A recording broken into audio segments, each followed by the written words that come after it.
So ngayon naman mga kaprobinsya, update ko kayo mga kaprobinsya sa aking punla na talong at sili mga kaprobinsya.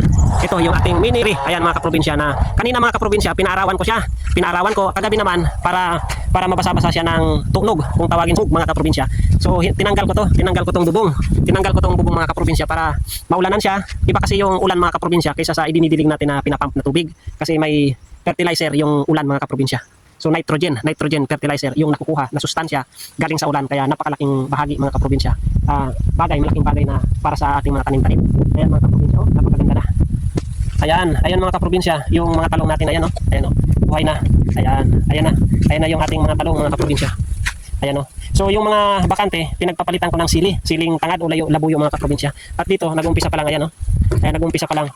Yan po yung mga kaprobinsya, mga ka-farmers natin dyan, mga Bicolanong Uragon. Ito po yung ating mini nursery na pinagsumikapan natin para pinagplanuhan, pinag-isipan natin para hindi masira yung ating mga punla dito mga kaprobinsya. Dahil yung pagtatanim mga kaprobinsya, ang magandang resulta ay nagsisimula sa pagpupunla. Kailangan maganda yung ating punla para yung kanilang paglaki, pagtubo hanggang sila ay mamunga, maayos.